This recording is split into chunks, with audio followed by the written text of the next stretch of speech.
Boycott on 63. Hurst the bowler.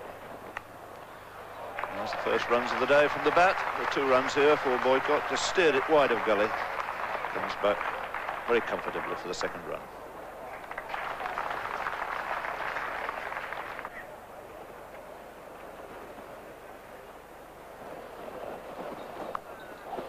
More runs there for Boycott. Push that smartly between the 2 short legs. Only be a single this time. Here's the danger man, in my view, for the Australians here this morning. Rodney Hogg, who's been such a find for Australian cricket this year. Bowled really well, particularly in his early spell here yesterday. 2 for 41. He's turning his attention now to Boycott at the far end.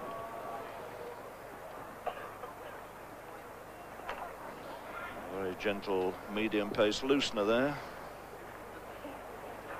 Hogg yesterday showed us that he could cut the ball into the right-hander from outside the off stump. I wonder if he can do it today.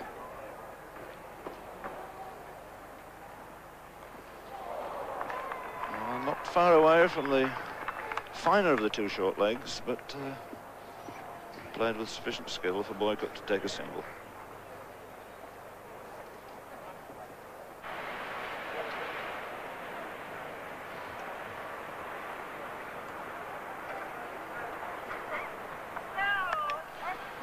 The first no ball of the morning, and the first runs from it to David Gower. He's pushed quietly away on the onside.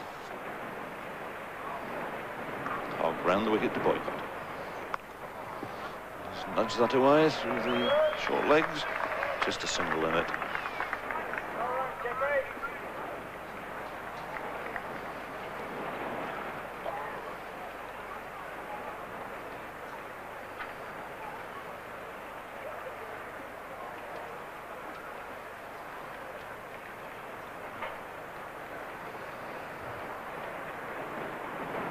You see that England have added 9 runs to their overnight score in something like 31 minutes.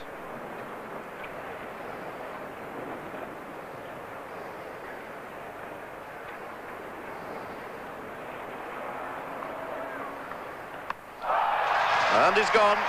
Now Hogg strikes through, breaks this long partnership. 4 men out now for 199, and Gower goes after only adding 1 run this morning, but for all that, it's been a superb 102. Well, all I can say to Jim Laker's comments is here. Here's the replay of that dismissal. Hogg bowling around the wicket, wide on the crease, as you can see, angling the ball into the left-hander. Let's see if it straightens. It's coming into him now, and it does straighten, doesn't it? We saw Gower there playing about middle stump. The ball cutting away from him took the off stump. We did see yesterday Hogg bowl a few of those deliveries.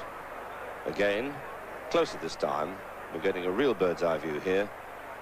And as you can see, it was a pretty good delivery. I wouldn't have liked to have faced that. Good delivery, that, Frank, from a bowler of that sort of pace. I must say, as an off-spinner, I wouldn't have minded bowling that. But to do it at 90-odd miles an hour is a superb piece of bowling.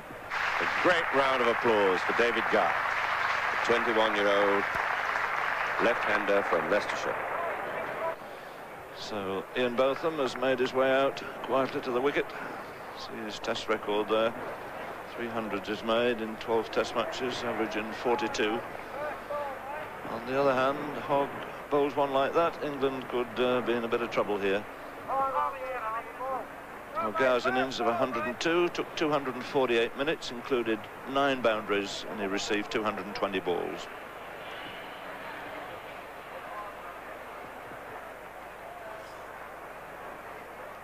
So 2 right-handers in now. Botham's first ball from Hogg, sticking to this round the wicket attack. And applause for Rodney Hogg, who once again for Australia has burst through as he did here yesterday, and as he did so very, very well up at Queensland. So what will Botham's tactics be, I wonder? I suppose I rather anticipate, and probably Jim Laker will say the same thing, I think Botham will play his natural game. Well, I think it'd be foolish not to, Frank. It's the only way he plays, and it's the way he's successful. And Boycott too is playing his natural game here at the moment. And if he sees another day out, he must be online for the slowest ever Test match 100.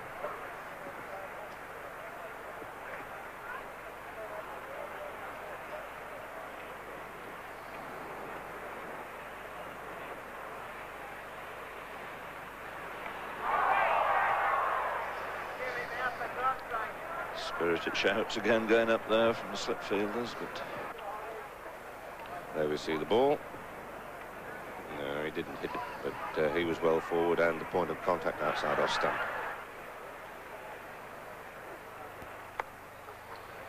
There's the right hand coming into play again, whipping it away through mid-wicket.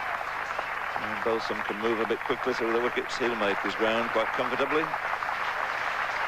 So the 200 coming up for England, 4 for 201, with Boycott finally moving into the 70s.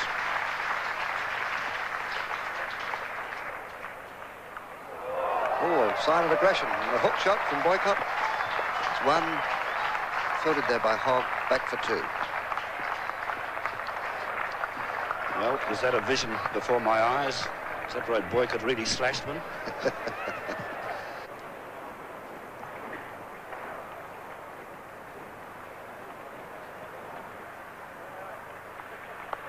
He's off the mark. One to Botham, fielded there by Hurst. He is 1. Boycott is 74, 11 sundries. It's 4 for 206. Off the edge, there's runs. Chased by Yardley. And 2 runs to Boycott. He goes on to 76. England 4 for 210. And whilst the players are enjoying their drinks, let's go down to Wally Foreman. I'm sure the most concerned man at the WACA ground was the English captain, Mike Brearley. But Mike, things certainly look a lot rosier at the moment. They certainly do. I mean, at this stage yesterday, we could easily been out for less than 100. You must have been very pleased with the batting of David Gower. Beautiful innings. He's a perfect timer of the ball, and he applied himself well. It's a magnificent 100. He's proving to be something of a test trump card, isn't he? He is. He doesn't bother about the other matches. It'll do for us if he keeps scoring 100 in the test matches and getting 0 in the other matches. Mike, were you perhaps a little disappointed with the run rate yesterday afternoon? No. I mean, if you can go on 4 and over, that's all well and good. But if they bowl as well as Australia did and the pitch does as much, I think we did jolly well. And there were no perils in the wicket? There were plenty. So you'd be looking forward to bowling on it? Well, I think yesterday morning with the cloud was probably at its best for bowling. But it's still done a bit today, and, you know, your lads have beaten the bat a few times. Just looking at the early part of the English innings, Mike, it would appear that you do still have some gremlins in the high order batting. Now, any side in the world who batted on that pitch yesterday morning against that bowling would have struggled. I'd just like people to realise that. It's not, if you go in and the ball seams about and swings about and goes through, some bounce and some don't, any players in the world, you've got the best defensive opening batsman in the world in Jeff Boycott, and he's struggled like anything for an hour and a half. I know he's a bit out of form, but, you know, you bowl against Bradman on there, you get him out. True, you must have been impressed then with the bowling of Rodney Hogg in particular? Yes, and I think we'd have bowled even better on it. And you'd be looking forward to probably having a shot at the Australians sometime late this afternoon? Well, we don't know when. Well, ideally, want a few more runs. Realistically, what would you like to see happen today? I suppose it would be very nice if we got about 400 and had you 30 for 5. That'd do. And that's probably very realistic. Thanks very much for your time, Mike. Thanks a lot.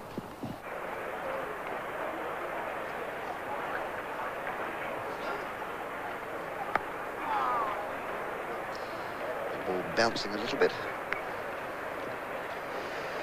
Well, the only thing I can see that Australia at advantage, having sent England at batters, this pitch is getting easier for batting, and by the time the Australians bat, it should be very placid. What's that ball? You watch it pops a little. Man in close might have snaffled that one, but to put a man in close to this man, it's putting his life in danger. Such as that. There's a beautiful hook shot. That's 4 runs. Good giving chase. The ball is slowing down, but I don't think he'll catch it. Or will he? Touch and go. No, it's just over the line. That gives you a fair indication of the outfield. A little bit slow. We talked about the showers overnight. It certainly has slowed down the outfield a little bit. But Botham goes on to 6. It's 4 for 214. I was just saying just before that stroke that put a man in close, that's putting his life in danger, and you can see exactly the next ball what I meant, because that is a beautiful shot, a short arm jab, hit across that and hit it beautifully, as you can see. When you look at the Australian attack there, it's not very strong. You've got Dimmick, Hurst, Hogg, Cozy. Well, if you call him a bowler, well, I wouldn't really call him a bowler of any class. Another hook shot. Again, that's not timed really well, and it won't go for 4. Wood giving chase. They cross for 2, and they're coming back for 3. Botham goes to 9. It's 4 for 217. Beautiful return from Graham Wood. Warm applause from the crowd. Hurst to Botham. Beautiful off drive. Certainly went before. Across for one, back for two. Darling giving chase. There he is. 2 runs. Botham goes to 11. 4 for 219. I think you'll find that Yallop will switch his field around now. That both of them starting to hit the ball. Some of those men from slips will be coming out, and there's a lot of open space in front of the wicket. It's a beautiful stroke. Look at that. Perfect stroke. Already Yallop starting to bring the men out, and if he tosses one short, there's a ton of room on the onside, and this fella hooks well. Plenty of room for him to hook. Very loud appeal, and that is out. So Botham is out. LBW to Hurst for 11, and England are now 5 for 219. That was plum. I would say that's absolutely plum. And for Tom Brooks, who turned down appeal after appeal after appeal yesterday, that one would have hit about the middle stump, I'd reckon, from our position here. There it goes.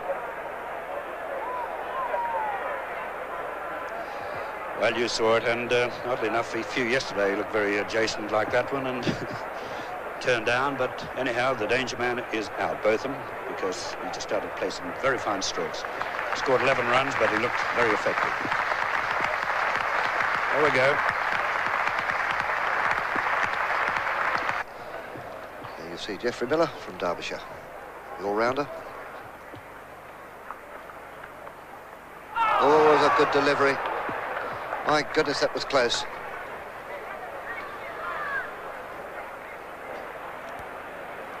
This ball just leaving the batsman ever so slightly. Miller playing down the wrong line here.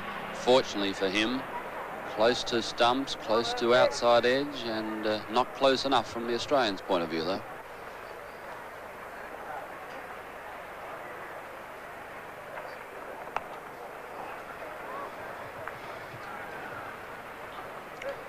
In fact, really, the bowler should be trying all the time to be well up to Jeff, because he tends to play back these days too often. And he's been the victim of quite a few LBW decisions this season already. Now, further field change. Tui's moved away from short fine leg to third slip, so there are only 3 men now on the onside. An appeal for leg before, and out. Boycott's out. Leg before to Hurst for 77. A monumental performance by Boycott. He batted for 7.5 hours. For 77, just a minute or two under that. And here it is, the end of Jeff Boycott.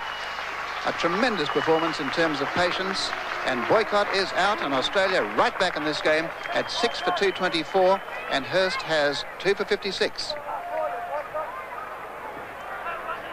Exactly what we're talking about. We'll see the replay now. Ball well up. Boycott shuffling back and across where he should have been pushing forward. As you'll see, that's well up. And there's no doubt whatsoever about that. Once again, as we're talking about, Norman, the ball not bouncing as high today. That one yesterday would have hit the top of the pads, just below the roll. And here's the applause for Jeff Boycott as he leaves the scene after one of the longest innings in Test history. 7 hours and 28 minutes for 77. This is Taylor, the English wicketkeeper. And that's almost bowled him, hasn't it? How did it miss the stumps? How did that miss? It went down from outside the off stump to finish at fine leg. And that was off the bat. Yes, I thought it just went down the leg side a little bit, Norman. Here we can see he's pushing forward. I think it gets the inside edge through. And this is what threw John McLean. You can see how far it's deviating now, going further away. They're terribly difficult catches. Well, runs here, there'll be a couple. A long chase for Wood from just the short leg position. They come back for an easy 2, and Taylor goes on to 7. It's 6 for 238. Now the wind for Yardley coming in from that end is going quite strongly left to right when we look at the opposite view. They gave that some air, and it's been driven away fairly well. A long chase for Darling. Darling's really fast. Now they've taken 2. Let's see if they want 3. They're going, and they'll get them easily.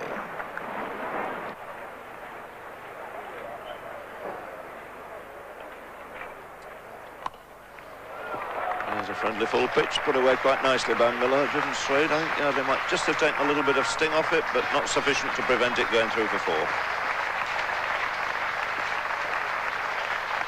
So the 250 coming up for England, 6 men out, 252 the score, with Miller on 12 and Taylor now on 11.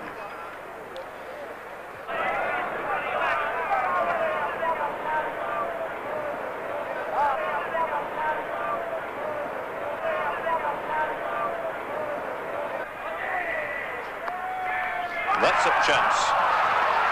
Found the outside edge, the diver McLean couldn't grab hold of it. And Rodney Hogg doesn't think much about the game of cricket at the moment. Interesting to see if this would have gone to slip, Frank. Yes, it's wide there, a thick edge, and I think he probably would have gone to slip. It looked as though McLean was very late moving to that, and that would have certainly travelled to first slip. Yes, that was a bad miss. Sort of chance that one expects to be taken. Funny thing is that the first slip and the keeper are standing very close together, aren't they? Very close indeed. And that's out this time. Yardley takes the wicket. Taylor goes for the big hit. It was quite out of character, and he snapped up at mid-wicket. So England 7 for 253, with Taylor falling for 12. I think Hogg probably did all the work, but it was Yardley who got the wicket. Taylor going down the pitch, attempting to hit a ball wide of the off stump, over mid-wicket. In fact, the ball probably didn't spin very much, which resulted in Taylor not hitting it at all cleanly. So we're getting down to the ruts and mice now, as they say. This is John Lever.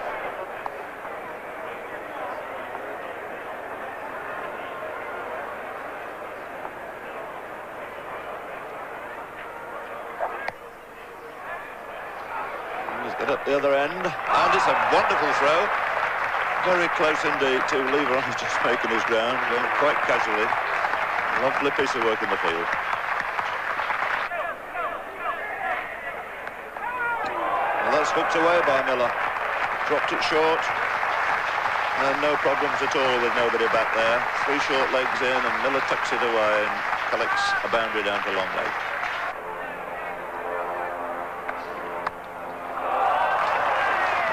Crushed through the area between slips and gully, and it's 4 more.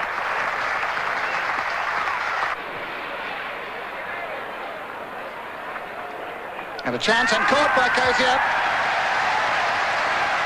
Lever caught Cozier, bowled Hurst for 14.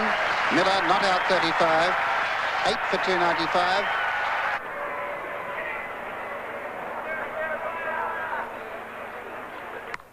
And beaten the offside field. That's a nice looking shot.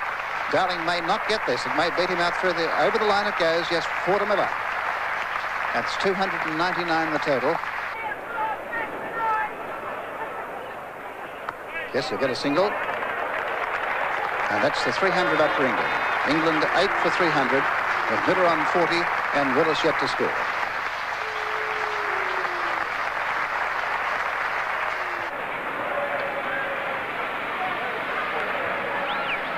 Bowled him, clean bowl, a beautiful ball. That really was a good ball.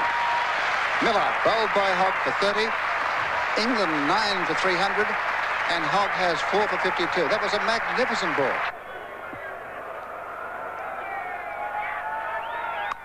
And away it goes. Who's underneath it? The mid-on. It's Hurst calling for it. Yallop's under it and caught.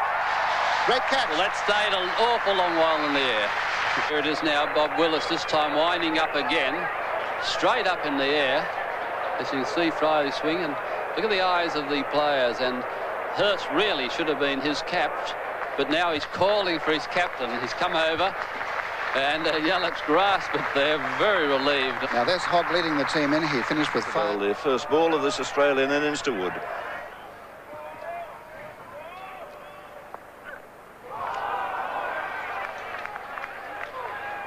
Well, he's given him plenty of opportunity there outside the off stump. Yes, I shudder to think what will happen if one comes the other way. That was a good ball.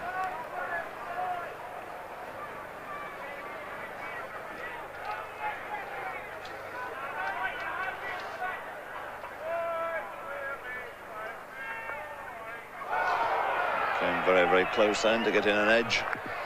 So Ian Botham is the bowler at the river end. Well, this is quite an extraordinary choice of an opening attack, isn't it? Lever and Botham with Willis and Hendrick in your side. I think if we'd permutated this opening attack between all the experts set up here, would have all been wrong. So Ian Botham with 70 test wickets in 12 test matches.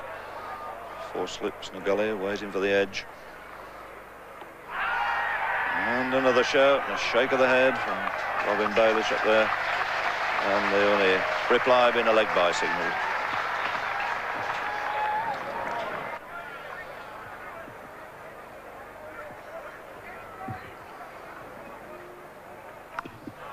That's a lovely shot. Over-pitched ball driven squarely and firmly on the offside. Gow giving chase, and Darling very quick between the wickets as he has in the field, has made 3 runs there for Graham Wood.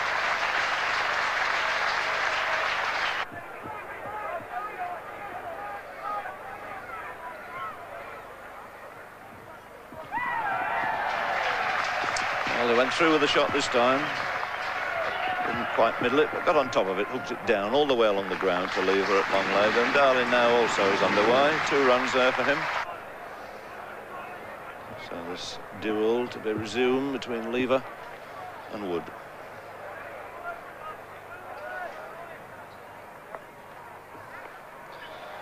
And Peter Loder's just passed me the message that England have opened with Lever because they feel he's going to be more effective against the left-hander. But he likes bowling the left-handers. It's an intriguing thing about John Lever is that he can bowl the outswinger to the left-hander. As I said earlier, enormous difficulty in bowling an in-swinger to a right-hander.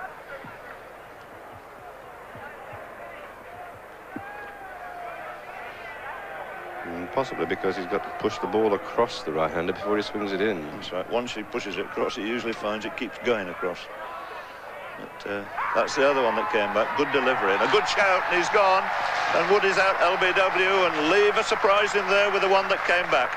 And Australia lose their first wicket. The score on 8. Wood goes LBW to Lever for 5. And I don't think Graham Wood had much to complain about there because he really wasn't forward. It was a pretty indeterminate sort of shot. He didn't commit himself to the front foot or back foot. He just went across his crease with the ball coming into him, pitching outside the off stump. There it goes. And you can see it makes contact with the front pad, but I would say that the front pad was no further forward than about 6 inches behind the popping crease. So Hughes, his first ball from Lever.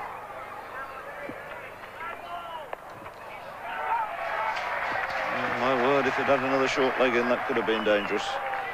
Gets him off the mark with a single. And Bob Willis does the fielding down at long leg. Lever with his job done. Having removed the left-hander Wood, which he rather fancied he could, is giving way now to Bob Willis, I think the spearhead of the England attack, certainly the most effective bowler that England had in Brisbane.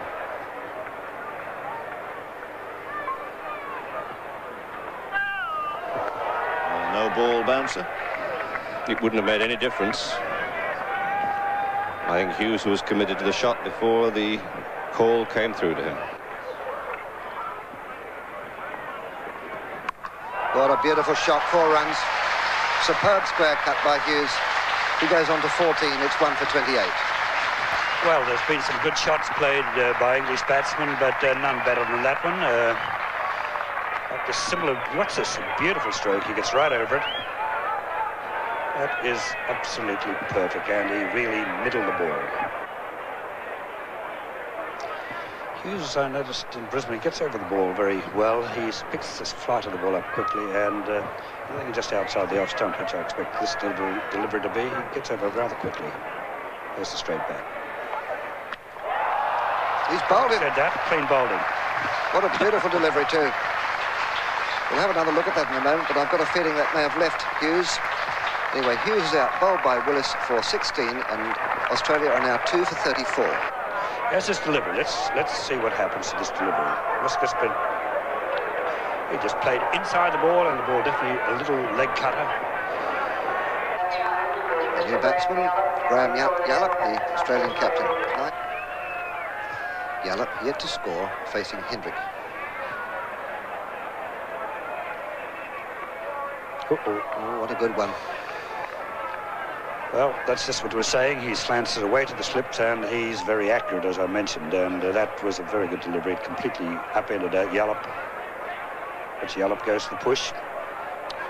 Very close to the outside edge. Hendrick to Yallop. There'll be a couple of runs here, or will the Gower giving chase from leg slip? Yes. Now here's Willis bowling to Yallop. And a chance, and he's bowled. In fact, he's bowled him. Look at Willis, he's racing away to square leg. I thought it might have been edge there. He completely bowled him. And the second one, so Yallop is bowled by Willis for 3, and Australia are 3 for 38. Here it is there, Graham Yallop just playing down the wrong line and losing his off stump. And this, Norman, I believe, is probably a result of the enormous amount of time that this Australian team have spent in the field, because the dismissal for both Hughes and Yallop, as you can see there, the ball doing not a lot, but just enough, and the reflexes and the response of the players just that little bit slow. Well, the next batsman for Australia is Tui. Look over his shoulder, too, at that onside field. There is a deep backward square leg on the boundary, and only one other onside fieldsman. Shot. Good shot by Tui. That mightn't be 4. They've taken 2. Easy 3.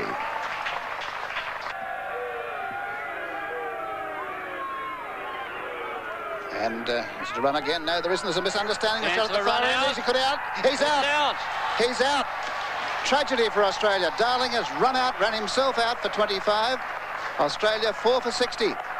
The fieldsman at short leg, they're just getting a hand to it, bouncing away from him. Darling coming a long way down. Couldn't turn, and an anxious look, and the umpire said yes.